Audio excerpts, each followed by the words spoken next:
बच्चे माँ बाप की नाफरमानी क्यों करते हैं? इसमें सबसे बड़ी वजह जो होती है खुद माँ बाप की तरबियत में कोताही होती है। हमारे माँ बाप कितने मुझे मिलते रहते हैं, हम कहते हैं अपने बच्चों की तरबियत करें, वो सब हम बिल्कुल तरबियत करते हैं। अब मैं पूछता हूँ कि आपने शरई लिहाज से जो रिक्वायरमेंट थी या शरई मुतालबा था, क्या उसके मुताबिक तरबियत की है? तो उनका क्वेश्चन होता है वो क्या है। यानी जब आपको यही नहीं पता कि शरीयत किस किस चीज़ के अंदर बच्चों की तरबियत का मुतालबा करती है, तो कैसे आप ये दावा कर सकते हैं कि हमने बच्चों की तरबियत कर दी? बेटा सर ढक कर वॉशरूम में जाओ, खाना खाते हुए सर ढक लो, बड़े आएँ तो सलाम कर लो, पाँव मत हिलाओ, पाँव पे पाँव ना रखो। ये कुछ आदाब सिखाने के बाद हम कहते हैं शायद हमने मुकम्मल तरबियत कर दी। ये नहीं होता है।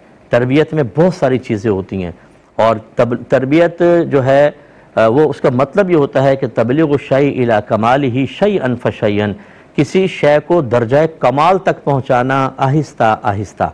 भी कौन सी तरबियत है हमारी जो हम कर रहे हैं, जिसको शरीयत बाद औक़ात मुतालबा भी नहीं कर रही, वो तो हम कर रहे हैं, जिसका मुतालबा कर रही है वो नहीं कर रहे।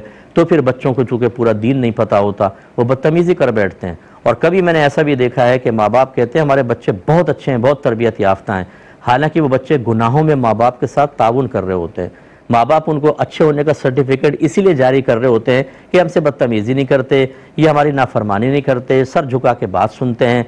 ठीक है, आपके तो करते हैं, क्या अल्लाह की भी फर्माबरदारी करते हैं? क्या अल्लाह रसूल के हक़ में भी बहुत बेहतर ये रहते हैं? क्या दीन इस्लाम की इताअत भी करते हैं? नहीं, वो कोई मसला नहीं है। हमारे साथ ठीक होने चाहिए तो हमारी तरबियत बहुत अच्छी है, हमारे बच्चे बहुत अच्छे हैं। ये पता चलेगा आपको मैदान माशर में कि आपके अगर मफादात आपको हासिल हो रहे थे, इस बिना पर आपने अपने बच्चों को कामिल और परफेक्ट तस्वुर किया, लेकिन मजहबी रिक्वायरमेंट के एतबार से इंतहाई उनको नाक़िस रखा, तो मैदान माशर में आपके मुतालबात पूरा करने पे बच्चों को इनाम नहीं मिलेगा। शरीयत के मुतालबात पूरे करने पे इनाम है और उसमें कोताही पर सज़ा है। और ना आपको कोई ऐसा मकाम मिलेगा मैदान माशर में कि आप अपने बच्चों को अल्लाह की बारगाह में कि अल्लाह ताला इन्होंने पूरी तनख्वाह मुझे ला कर दी थी, सर झुका के बात सुनी थी, माँ ये कहे कि जी जब मैं बीवी के बारे में कहती थी तो बेटा जाकर उसको डांट दिया करता था, मेरी सपोर्ट करता था, अल्लाह इसको बख्श दे। ये सिफारिशें आपकी वहाँ काबिल कबूल नहीं होंगी। अल्लाह का अपना कानून है, उस कानून को पूरा करना चाहिए। कितने माँ बाप ऐसे होते हैं जो बच्चों को गुनाहों का रास्ता दिखाते हैं, गुनाहों का रास्ता। वालिद हराम कमा रहा है, वो कहता है बेटा हलाल में गुजारा नहीं होगा, मेरा कहना मानो। और बेटा अगर कुछ बेचारा हलाल की तरफ आने लगे तो वालिद कहता है मैं तुम्हारा बाप हूँ, तुम बाप का कहना नहीं मान रहे हो। माँ अपनी बेटियों से कह रही होती है झूठ में मेरा साथ दो, तुम्हारा भाई आएगा मैं बहू की शिकायतें करूंगी, तुम हाँ में हाँ मिलाना। बेटे कहते हैं जी जी जी जी जी। ये आप तरबियत कर रहे हैं, इसको आप तरबियत कहते हैं? ये फर्मा बरदारी हराम और गुनाह कबीरा है।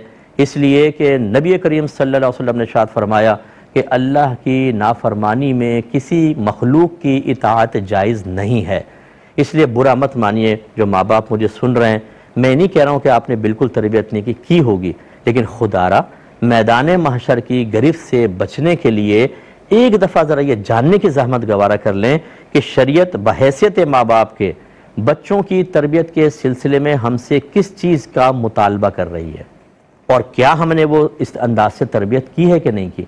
जब आप नहीं करते तो आपके बच्चे बेनमाजी बनते हैं, फिर वो ड्रग्स यूज़ करते हैं, वो माफियाज के साथ मिल जाते हैं, वो लड़की बाजी के अंदर लग जाते हैं, वो अपना टाइम ज़ाया करते हैं, वो बड़े बड़े गुनाह करते हैं, हत्ता कि ज़िना तक करते हुए हमारे पास तो इतने केसेस आते हैं। मैं तो अवामी आदमी हूँ, रात दिन में पब्लिक से मेरा राब्ता रहता है। किस तरह के बच्चे तबाह हुए अपने माँ बाप की अदम तरबियत की बिना पर। उसका एक ये भी एक शाखसाना हो सकता है, एक नतीजा ये भी हो सकता है कि बच्ची की तरबियत ही ना हो। अच्छा, रिक्वायरमेंट ऐसी है कि बिल्कुल देखो शरीयत तुम्हें क्या कहती है, माँ बाप के साथ क्या करना चाहिए। अच्छी बात है, आप ये समझाएं, लेकिन आप अपने लिए तो शरीयत को बीच में ला रहे हैं, लेकिन उन बच्चों की आखिरत के लिए शरीयत कहाँ है? वो बच्चे कैसे बचेंगे आखिरत में अल्लाह ताला की गिरफ्त से? इस पे भी तवज्जो करें। मुझे उम्मीद है कि इंशाअल्लाह माँ बाप पूरा माने बगैर अपना भाई समझ के, अपना बच्चा समझ के, या एक आलिम दीन और लीडर समझ कर, एक रहनुमा मुरब्बी समझ कर मेरी बात पे गुस्सा नहीं करेंगे बल्कि गौर करेंगे। मुख्तसर सा